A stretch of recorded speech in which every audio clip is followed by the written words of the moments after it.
Udah berapa lama di Tanjung? Saya kebetulan baru 7 tahun di Tabalong, Bang. Aslinya orang Paringin, Balangan. Oh, Parak aja berarti. Parak, deket. Artinya bahasa Banjar kawajen nih. Bisa. Oke. Baik, kita berbincang-bincang Bang ya terkait dengan situasi narkoba dan kondisi terkini baik itu di Indonesia maupun di daerah kita. Saya akan memulai dulu dari ke Pak Bang Heru dulu ya. Betul. Boleh ya? Siap. Bang, bagaimana gambaran situasi penyalahgunaan narkoba saat ini di daerah kita ini Bang? Secara umum saja kira-kira. Ya, kalau secara umum ya, secara nasional ya, prevalensi penyalahguna narkoba di Indonesia ini sekarang mengalami peningkatan, Bang. Jadi Di seluruh nasional ya. Jadi di tahun 2021 sampai 2023 itu prevalensi masih di angka 1,7. Jadi sekitar 3,3 jutaan. Kalau 2024 sampai 2025 ini terjadi peningkatan menjadi 2,1. Itu sekitar 4,11 sampai 4,15 juta. Dan yang itu penyalahgunanya kah? Penyalahguna, Bang. Penyalahgunanya ya 4 jutaan ya? 4 juta, 4,11, 4,15 gitu ya. Dan yang lebih bahayanya lagi kan yang korban ya, kami menyebutnya korban penyalahguna ini ya. Itu banyak yang menjadi korban adalah usia produktif. Oh iya? Jadi sekitar umur 15 sampai umur 24 tahun. Dan kita pun ibaratnya secara nasional kita termasuk negara yang tinggi ya dalam angka penyalahguna maupun transaksi untuk narkotika untuk di dunia. Kan itu. Sementara untuk di Tabalong, Bang? Untuk di Tabalong mungkin untuk pengungkapan kasus mungkin nanti mungkin Mas Ilman bisa menambahkannya untuk penindakan, mungkin Mas Ilman bisa menambahkan. Oke. Untuk penindakan sendiri sebenarnya Pak, kita untuk BNN sendiri lebih berfokus pada pengedar sebenarnya. Oh gitu ya. Karena bagi BNN Pakem seorang pecandu atau pengguna itu adalah seorang korban yang layaknya orang sakit, seperti orang sakit yang harus kita sembuhkan, kita selamatkan. Harusnya. Seperti itu, betul. Baik. Makanya setelah itu salah satu strategi untuk menyelamatkan para pecandu penyalahguna ini ada dibentuklah namanya tim asesmen terpadu. Nanti tim asesmen terpadu kita jelaskan lebih lanjut seperti apa. Yep. Langsung ke Pak Hilman. Pak Hilman, belum terjawab tadi pertanyaan saya. Bagaimana kondisi penyalahgunaan narkoba di Tabalong ini, Mas Hilman? Untuk di Tabalong sendiri tingkat penyalahgunaan sebenarnya bisa dikatakan cukup tinggi, termasuk salah satu yang paling tinggi di wilayah Kalimantan Selatan. Oh ya? Mungkin dibanding dengan Balangan, mungkin dibanding dengan Kandangan HSS, mungkin termasuk lebih tinggi di sini. Mungkin kita hampir 11-12 mungkin sama tingkat penyalahgunanya dengan Hulu Sungai Utara. Hulu Sungai Utara. Apakah ada perbatasan itu kira-kira ya? Salah satu faktornya, salah satunya perbatasan dekat dengan HSU, mungkin dengan kita di sini sebenarnya jalur lintas 3 provinsi sebenarnya, Kaltim, Kalteng, dan Kalsel. Makanya itu sebenarnya yang menjadikan daerah kita yang sangat rawan peredaran penyalahgunaan, termasuk juga di daerah Tabalong sendiri merupakan wilayah yang produktif dengan banyaknya perusahaan swasta, industri-industri swasta, yang mana penduduknya sendiri termasuk merupakan salah satu dengan penghasilan yang cukup tinggi. Begitu. Betul. Dengan penghasilan cukup tinggi itu dalam tanda petik saya bilang itu merupakan zona bukan zona hijau, saya bilang salah satu faktor yang sangat meminat para pengedar ini untuk mengedarkan seperti itu. Mas Heru, tadi dijelaskan oleh Mas Hilman ya terkait dengan tingginya penyalahgunaan narkoba di Tabalong. Bahkan dilansir oleh Mas Hilman tadi merupakan tertinggi di Kalsel. Ini memilukan, ini membuat kita miris ya Mas Heru ya. Sekarang tadi juga sempat Mas Heru menjelaskan ada penyalahgunaan narkoba ini di antara orang-orang produktif ya, sekitar usia produktif lah. Mas Heru, bisakah menjelaskan Mas Heru ya, mengapa usia pelajar dan usia produktif itu menjadi kelompok yang paling rentan melakukan penyalahgunaan narkoba ini, Mas Heru? Siap. Jadi untuk penyalahguna ini kebanyakan usia produktifnya yang pertama itu penyebabnya mungkin akses semakin mudah sekarang, Mas ya. Jadi orang tidak lagi secara konvensional membeli, kan sekarang bisa lewat media online kan, pembelian ibaratnya seperti itu. Kemudian juga info-info ya tentang penyalahgunaan itu kan sekarang bisa didapatkan dari media online. Makanya kan sekarang lagi ramai kan ini yang jenis-jenis narkotika jenis baru ya. Seperti yang kemarin lagi viral kan, seperti whipped cream kan, kemudian juga vape ya, vape yang mengandung ketamin sama etomidat, yang sebenarnya itu kan obat bius ya untuk operasi yang digunakan secara injeksi suntikan, tapi ini dicampur di liquid untuk dikonsumsi ya. Oke. Kemudian yang lain juga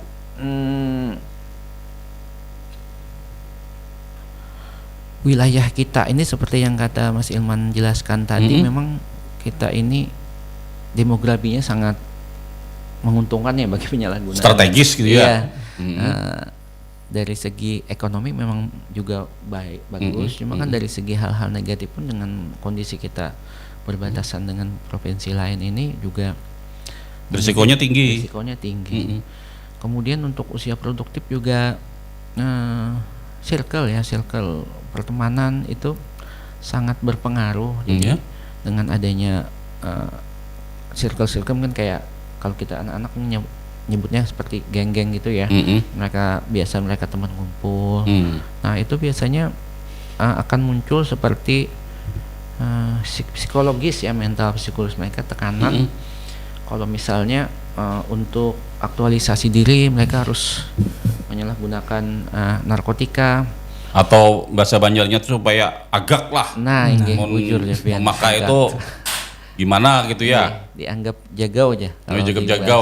Dianggap harat. Ya, padahal justru merugikan kita. Oke. Efek negatifnya lebih banyak. Baik, Mas Heru, langsung saja nih. Tadi kan Anda mengatakan bahwa kalangan produktif, anak-anak belajar ini ya. Mas Heru, bisakah juga menjelaskan kepada masyarakat, pada pendengar, pada pemirsa TV yang saat ini lagi bersama kita, tanda-tanda awal seorang mulai terpapar narkoba itu kira-kira apa? Yang paling mudah itu perubahan pada sikap, perilaku ya, mungkin emosi. Mudah emosi gitu ya? Jadi yang pertama itu yang mungkin sikap ya, misalnya dia biasa orangnya diam gitu, tiba-tiba sekarang mudah marah, agresif. Yang dulunya supel kan, ramah, tiba-tiba jadi kasar. Itu salah satu ciri yang paling mudah kita lihat ya, perubahan mental. Kemudian juga suka berbohong. Jadi mereka tidak mau menceritakan apa sih yang mereka lakukan, apa yang terjadi. Mereka tidak mau melakukan. Kemudian yang mungkin dari kebiasaan hari-hari, yang biasanya bangun pagi kan, sholat subuh berjamaah, ini tiba-tiba malas, bangun telat ya. Bahasa kitanya tuh melantau. Jadi itu perubahan sikapnya yang jelas kita lihat ya. Kemudian tanda-tanda yang spesifik pada seseorang yang baru mulai coba-coba, karena kan segala sesuatu itu kan pasti mulainya dari coba-coba, Bang. Jadi yang pertama tuh mereka menormalisasi apabila mereka menggunakan dalam dosis yang sedikit. Jadi misalnya nggak apa-apa, aku cuma nyoba aja kok, makanya sudah sedikit. Cuma sebenarnya dari coba-coba itu, dari sedikit itulah yang bisa menimbulkan ketergantungan. Kan ada alasan ya, pemerintah menyatakan salah satu zat itu mungkin narkotika golongan 1. Kenapa dia disebut narkotika golongan 1? Karena dia efek ketergantungannya sangat tinggi.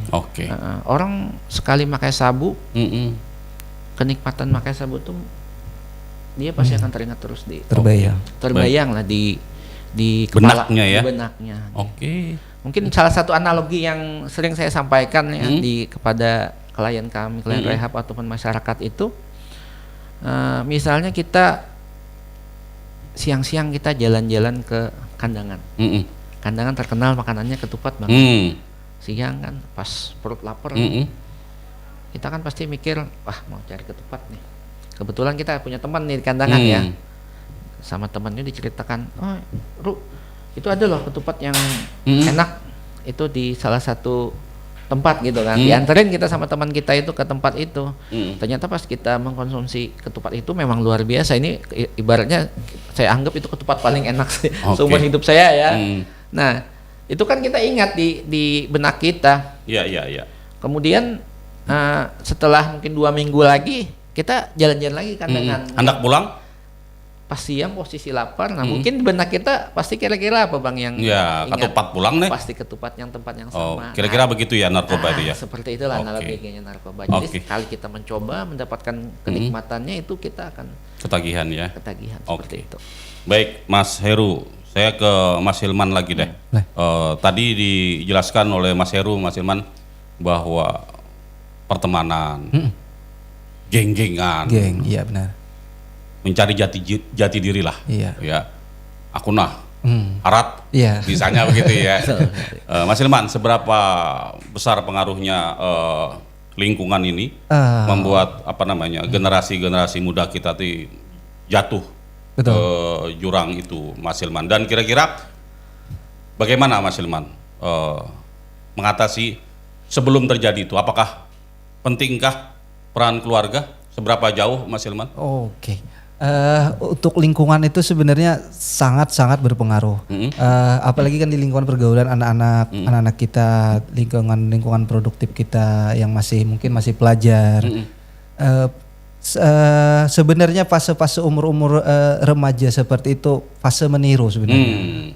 Lihat temannya mencoba pengen. Apalagi mungkin temannya mencoba dengan menawarkan embel-embel seperti yang Bang tadi bilang, wah aku makai ini harat, aku makai ini agak. Akhirnya kan mungkin si temannya yang belum pernah mencoba ini penasaran ingin mencoba, apalagi rasa penasaran remaja-remaja kita ini kan sangat tinggi sekali. Betul.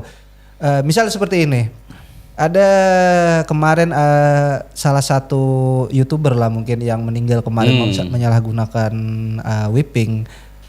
Begitu diberitakan, bukannya malah menghindari remaja-remaja kita ini, malah penasaran pengen coba juga. Nah itu karena apa? Karena rasa penasaran si remaja-remaja kita ini sangat tinggi, apalagi dengan tawaran embel-embel seperti ini, itu dan itu. Kemudian untuk peran keluarga sendiri sebenarnya sangat besar, apalagi kemarin kami pernah menangani salah seorang pecandu anak-anak di bawah umur, usia di bawah umur. Itu memang berangkatnya kebanyakan memang dari background keluarga yang broken home. Iya, jadi mungkin si ibunya ini seorang single parents, menggunakan narkotika juga, tangkap, ternyata si anak juga menggunakan. Berarti Anda ingin katakan bahwa peran keluarga ini penting sangat sekali? Sangat penting. Makanya mungkin di salah satu program di BNN sendiri ada itu namanya program ketahanan keluarga, yang kita lebih berikan edukasi, lebih kita berikan pengarahan, pengetahuan itu lebih ke keluarganya. Itu sebenarnya benteng awal dari seorang remaja kita seperti itu. Mungkin Mas Heru dan Mas Hilman, ini semakin hangat nih ngobrolnya nih. Apalagi ini penting buat generasi muda kita. Betul. Tapi nanti kita akan lanjutkan lagi Mas Heru dan Mas Hilman ya. Kita kembali sesaat lagi tentu saja di program bincang-bincang kita di Radio Suara Tabalong FM.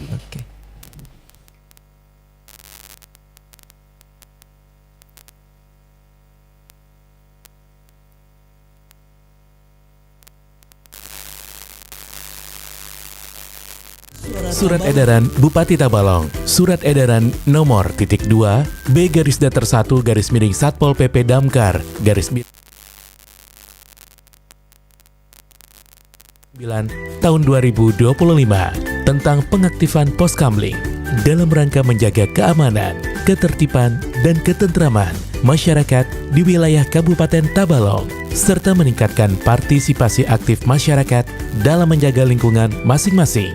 Maka dengan ini Bupati Tabalong menghimbau kepada seluruh camat, lurah dan kepala desa agar mengaktifkan kembali pos keamanan lingkungan atau pos kamling untuk mengaktifkan ronda malam secara bergantian dengan melibatkan warga setempat, mencatat setiap kejadian atau aktivitas mencurigakan di lingkungan sekitar dan segera melaporkan kepada aparat berwenang, RT atau RW, TNI, Polri atau Pemda setempat, menjaga kebersihan dan kerapian pos kamling agar tetap nyaman digunakan warga. Menggunakan perlengkapan ronda seperti senter, kentongan, dan buku catatan ronda untuk menunjang kegiatan keamanan, menjaga sikap humanis, ramah dan gotong royong dalam menjalankan ronda malam, serta tidak melakukan tindakan yang merugikan atau melanggar hukum.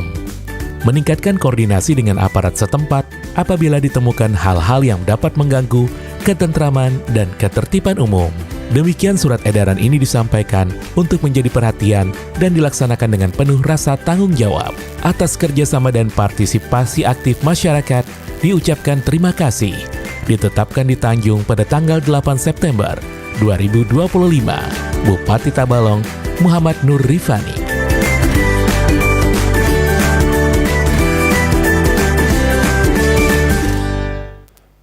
Baik teman-teman LPPL di mana saja Anda berada, kita masih berbincang-bincang ini semakin hangat dengan Mas Heru. Beliau dari BNNK Tabalong dan juga Mas Hilman. Mas Hilman ini seorang penyidik ahli. Betul.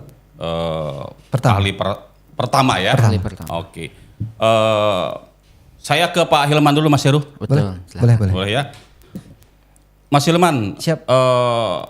Apakah ada jenis narkoba tren baru nih yang ditemukan? Karena seperti kita ketahui Mas Hilman ya, sesuatu itu kan selalu berevaluasi ya. Kalau dulu orang hanya bisa kenal misalnya dengan heroin, morfin dulu ya.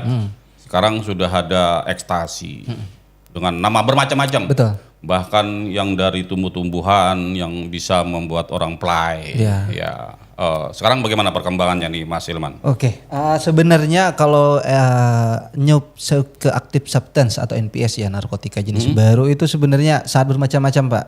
Cuma kan yang diatur di pengaturan undang-undang narkotika, lebih tepatnya di lampirannya itu ada undang-undang narkotika golongan 1, golongan 2 dan golongan 3. Untuk terakhir itu penambahan kalau tidak salah itu tahun 2024 itu terakhir update-nya.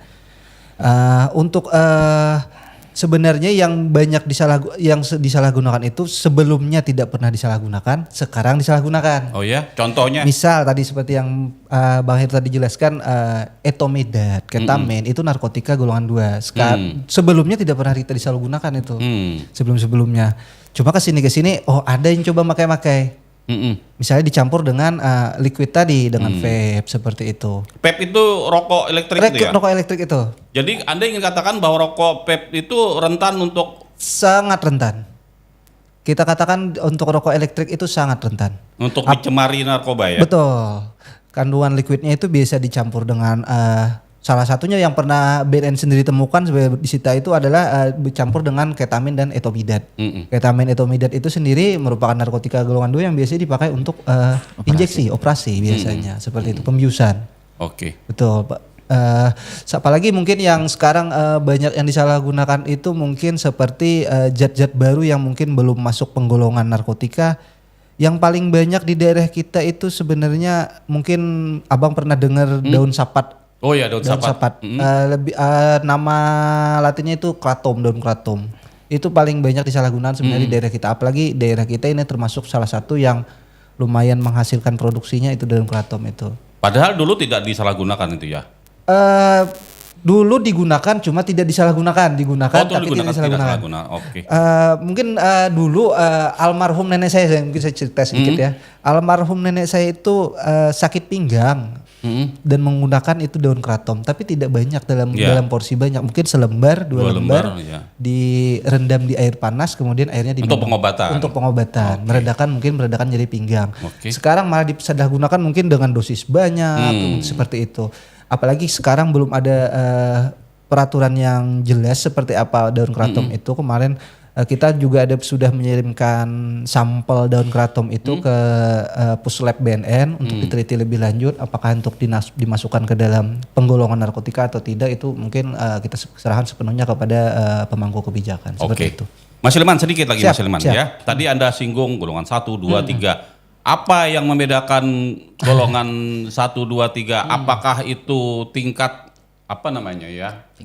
Resiko Resikonya betul. atau ketika orang menggunakan golongan 1 punya risiko hukuman pidana lebih tinggi dibandingkan dengan golongan 2, golongan 3? Bagaimana ini menjelaskannya ini Mas Hilman? Untuk narkotika golongan 1, 2, dan 3 itu penggolongannya sebenarnya ranah Kemenkes. Karena mereka yang lebih berkompeten menentukan seperti apa.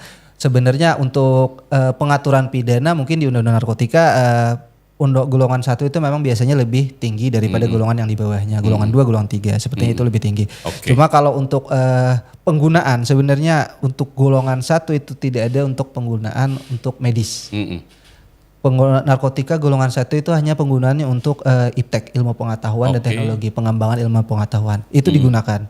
Untuk pengimporannya sendiri sudah jelas diatur seperti apa dan sangat dalam pengawasan yang sangat ketat. Untuk golongan 2 penggunaannya itu sebenarnya bisa untuk penggunaan golongan medis, cuma dalam penggunaan yang sangat terbatas. Ya? Betul, dalam betul-betul dalam pengawasan. Kalau golongan 3 itu biasanya boleh diedarkan secara bebas, cuma tidak dalam bentuk sediaan tunggal. Paham. Misalnya golongan 3 itu misalnya yang kayak obat-obat batuk yang biasa kita temukan di apotek, di pasaran mungkin seperti itu, tapi tidak dalam bentuk sediaan tunggal seperti itu. Tapi, dan tingkat ketergantungannya pun berurutan dari golongan 1 ini paling rentan untuk ketergantungannya. Harus ya dengan resep. Itu golongan 2 itu yang dengan resep itu seperti apa penggunaannya. Mungkin yang golongan 3 yang paling ringan seperti itu. Tapi walau apapun golongannya yang namanya narkotika itu sangat besar resiko ketergantungannya seperti itu. Dan sangat berbahaya sekali lah untuk kesehatan. Mas Heru, luar biasa Mas Heru. Ini apa namanya walaupun golongan 1, golongan 2, golongan 3 gitu Mas Heru, jangan coba-coba ya Mas Heru ya. Jangan coba-coba. Mas Heru tadi sempat disinggung oleh Mas Hilman terkait dengan NPS Mas Hilman ya. NPS ya? NPS. Atau New Psychoactive Substance ya. Dan ini kayaknya mulai menjadi apa ya, semacam tren baru bagi orang-orang pengguna narkoba ini. Seberapa jauh Mas Heru bisa menjelaskan terkait dengan NPS ini Mas Heru? Jadi NPS ini seperti kata Mas Ilman tadi memang ada beberapa substan ya, prekursor ataupun substan bahan yang dulu itu tidak digunakan tapi sekarang digunakan. Kemudian juga sebelumnya tidak masuk ke golongan narkotika kemudian dimasukkan. Jadi NPS ini kan namanya substan Bang ya. Jadi tidak mesti itu memang bahan yang dilarang. Tidak mesti harus barang yang dilarang. Iya, sementara ini tapi kan kedepannya kalau nanti mungkin pemerintah melihat bahwa zat atau bahan ini bisa menimbulkan ketergantungan, itu mungkin nanti kedepannya akan dimasukkan di Undang-Undang Narkotika. Contoh tadi seperti yang saya katakan sebelumnya ya, yang salah satu selegram ya kita, itu kan yang membuat viral karena kan pada saat dia menggunakan itu, menggunakan itu ya, kan waving ya, sekarang mereka nyebutnya waving. Sebenarnya kan itu wave cream kan, yang mana isinya itu N2O kalau dalam istilah kimianya ya, nitrous oxide. Nitrous oxide ini sebenarnya kan digunakan kalau di tempat kita untuk kebutuhan pangan ya, untuk membuat krim kocok ya, krim buat kue atau apa. Nah, jadi memang dijual bebas, tidak ada larangan kan orang menjual untuk whipped cream ini karena memang digunakan untuk bahan pangan seperti itu. Cuma kan akhirnya karena mungkin tadi pengaruh dari media sosial atau seperti apa ya, gadgetnya, ada orang yang menyalahgunakan dengan cara menghirupnya secara langsung dari tabungnya tadi. Dimana sebenarnya kan nitrous oxide ini itu termasuk gas ketawa. Ya, jadi dia memberikan efek nge-fly atau apa. Dan yang bahayanya itu kan dia efeknya sebentar, Bang, singkat. Artinya itu akan memancing seseorang untuk menggunakan terus. Ya. kan memancing seseorang untuk menggunakan terus. Padahal sebenarnya kan itu kebutuhannya untuk kebutuhan pangan seperti itu. Dan di bidang lain juga digunakan seperti untuk otomotif ya. Kita kan kenal NOS ya. Nah itu kan nitrous oxide system kan, artinya untuk mengolah mobil laju gitu. Fast and Furious kadang kita lihat itu. Nah kemudian juga kadang ada dipakai di dunia medis juga nitrous oxide ini. Cuma kalau di tempat kita sebenarnya itu tadi digunakan untuk kebutuhan pangan. Jadi seperti itu. Sama tadi vape tadi ya. Itu yang kemarin kan kita beberapa kali di BNNR itu melakukan penangkapannya, penggerbekan di mana itu memang ditemukan sudah artinya liquid yang siap dicampur dengan siap edar ya dengan baik ketamin ataupun edomidate. Nah, Baik. itu. Mas Heru, tadi apakah itu NPS atau narkoba? Ini kan dua yang berbeda nih ya.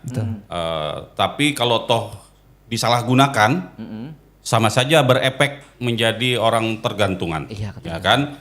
Misalnya tadi Anda dikatakan bahwa ini untuk obat kue gitu ya. Obat kue kan sebenarnya cuma sedikit ya Mas Heru ya, tapi digunakan overdosis katakanlah begitu ya, termasuk obat batuk ya Mas Hilman ya. Betul. Obat batuk dextro misalnya. Kalau terlalu banyak juga akan ngeplay gitu kan. Jadi tidak pada tempatnya lah ya. Mas Heru, kira-kira sedikit Mas Heru, apa ini memberi gambaran kepada masyarakat kita bahwa bagaimana bahaya narkoba ini Mas Heru secara fisik maupun mental Mas Heru? Bahaya narkoba ya, yang utama itu memang bahayanya itu yang namanya narkoba ini pasti menimbulkan ketergantungan. Ya, ketergantungan itu segala yang berlebihannya pasti tidak bagus seperti itu ya bilangnya. Ketergantungan. Nah kemudian ketergantungan, organ yang pertama diserang oleh narkoba ini adalah otak kita, otak bagian depan kan, dimana fungsi otak tersebut kan untuk membedakan, kita menentukan mana baik yang benar.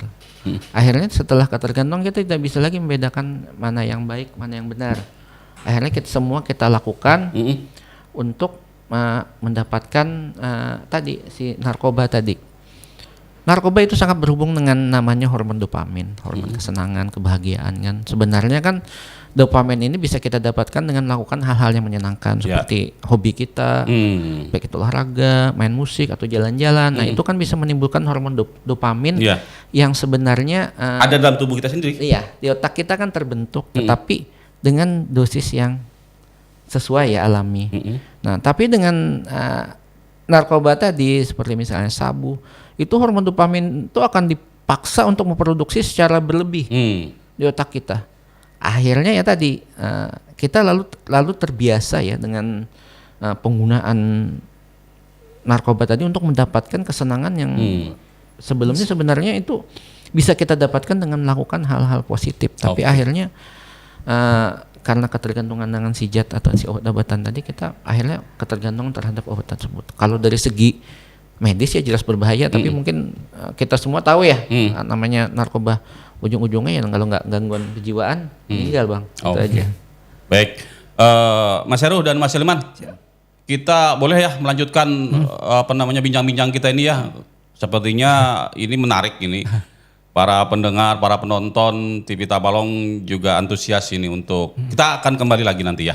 Sesaat lagi. Teman-teman LPPL di mana saja Anda berada, nanti kita akan berbincang-bincang kembali dengan Bapak-bapak dari BNNK Kabupaten Tabalong, Bapak Heru Irwan Permana AMK dan Bapak M. Hilman Abrar SH. Sesaat lagi.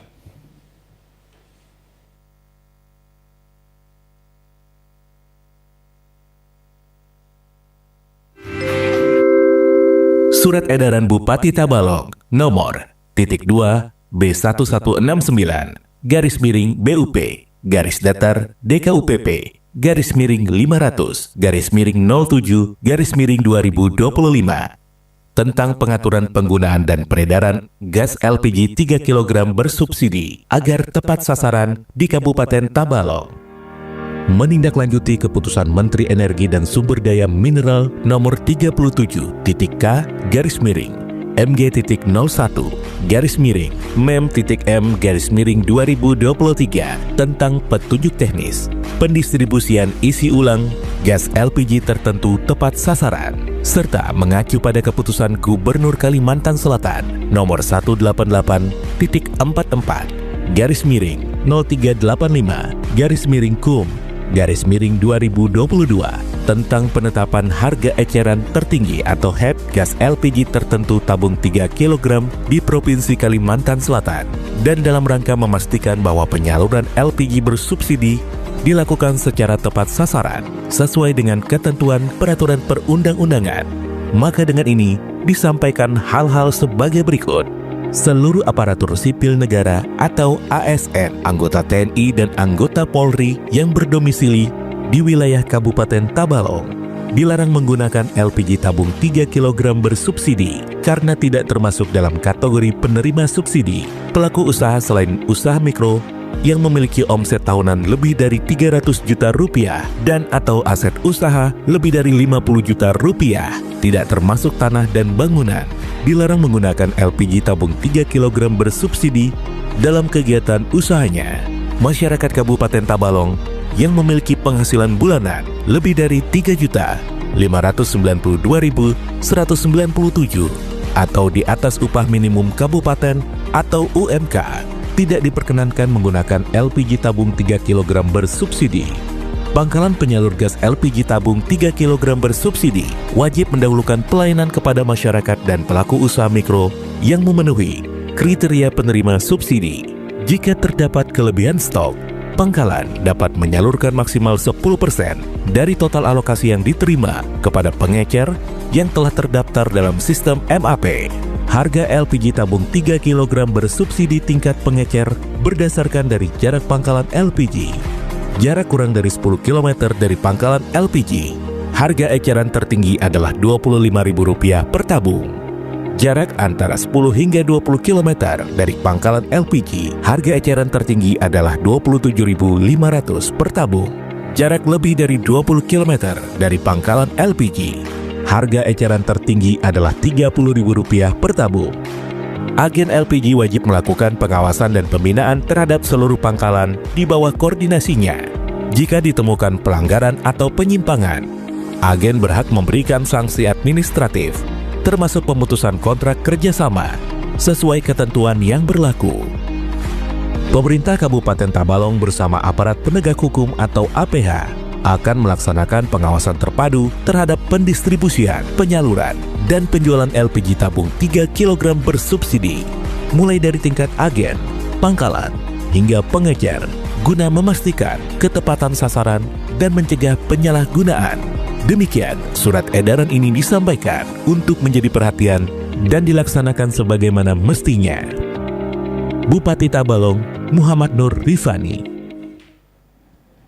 Baik teman-teman LPPL di mana saja Anda berada, kita sampai di penghujung, tapi masih ada sedikit barangkali yang ingin disampaikan dari Bapak-Bapak BNNK Kabupaten Tabalong ini Pak. Sedikit Pak, kalau sudah orang memang ya yang sudah kena, mungkin ada juga lah cara pengobatannya seperti yang disinggung Pak Hilman, ya kan? Kan ini orang sakit nih, pastilah ada misalnya obatnya atau apalah, atau katakanlah rehabilitasi Pak Hilman. Ya.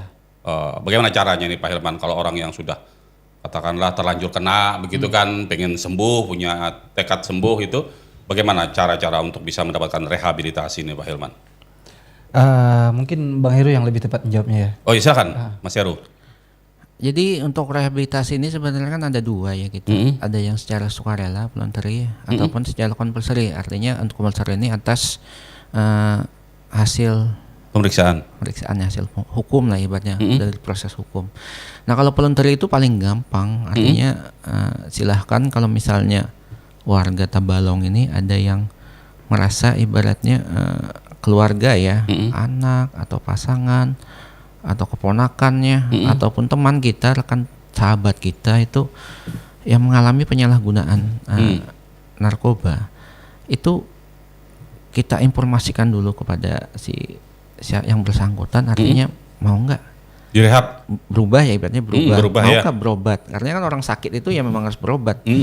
Kalau memang dia ibaratnya mau, bawa aja langsung ke tempat kami. Artinya jangan ada lagi stigma ya, anggapan di masyarakat bahwa kalau melapor ke BNN itu sama saja menyerahkan diri untuk ditangkap, tidak. Jadi murni kita kan sebagai institusi penerima wajib lapor ya, kalau ada penyalahguna silahkan lapor ke BNN, akan kita berikan haknya. Haknya apa? Hak sebagai warga negara yang mengalami masalah penyalahgunaan, dan itu pun disebutkan sudah di Undang-Undang Narkotika itu bahwa penyalahguna itu berhak untuk mendapatkan namanya layanan rehabilitasi. Jadi bukannya ditangkap ya.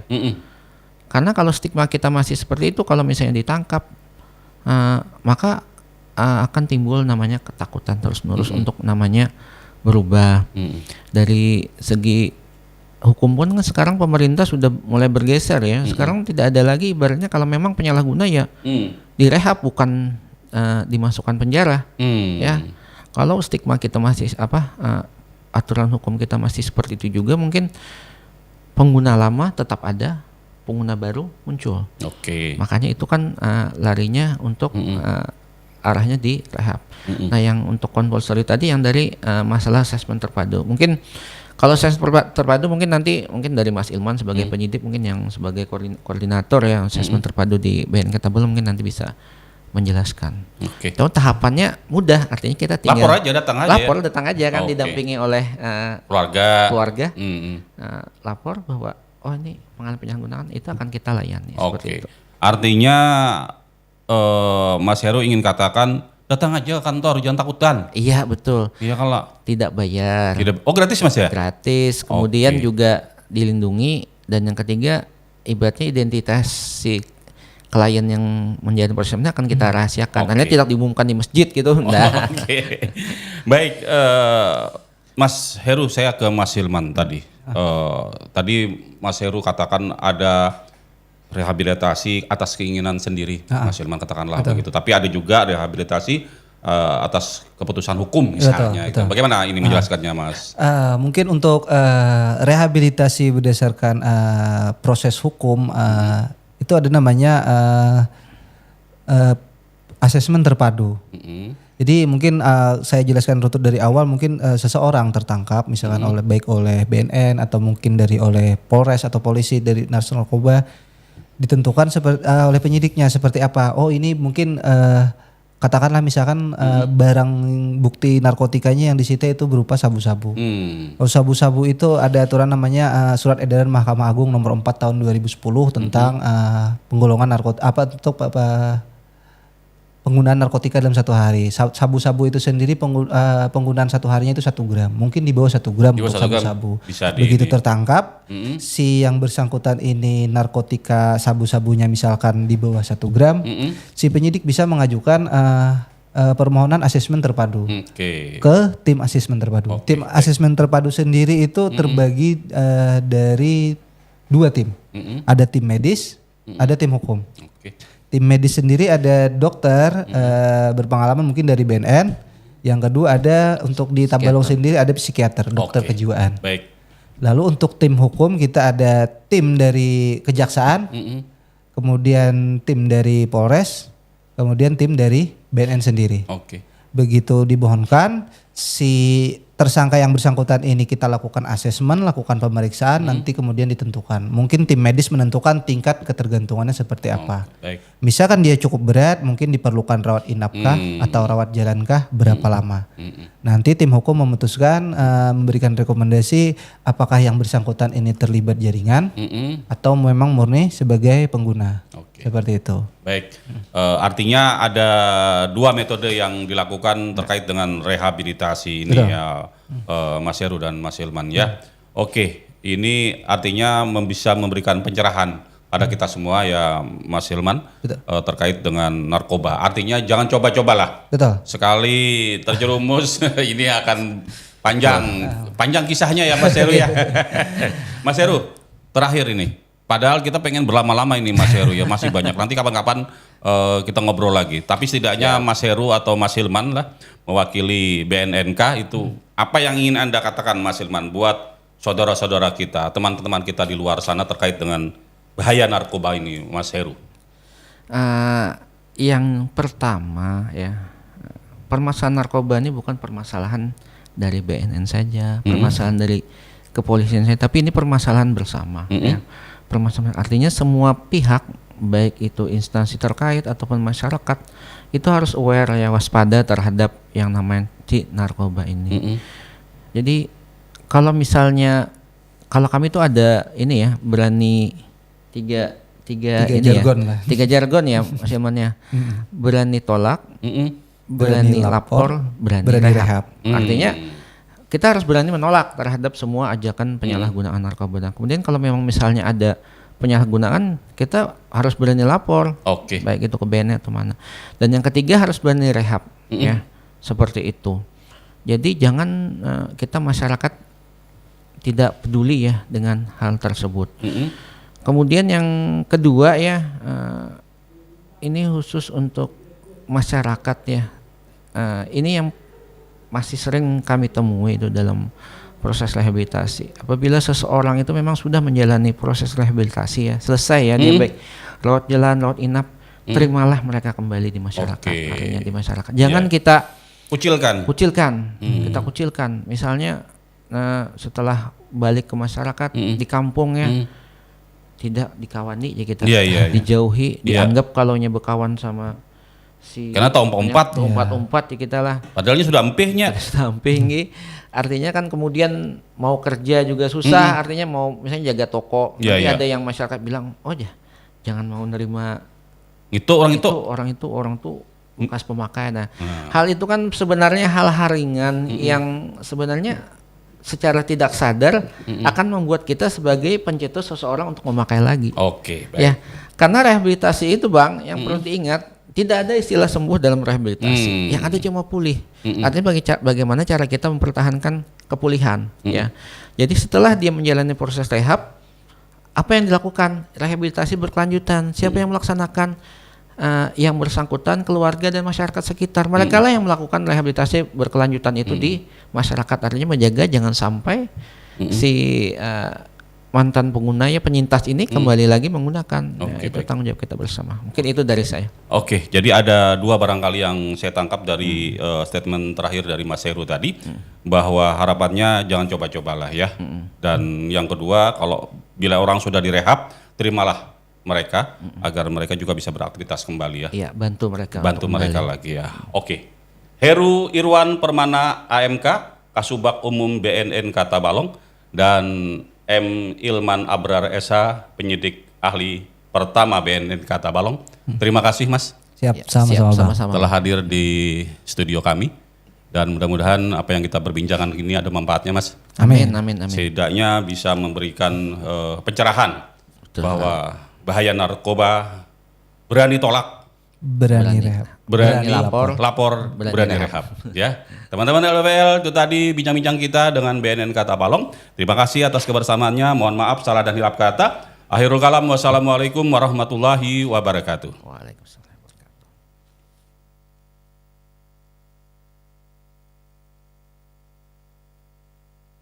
Informasi waktu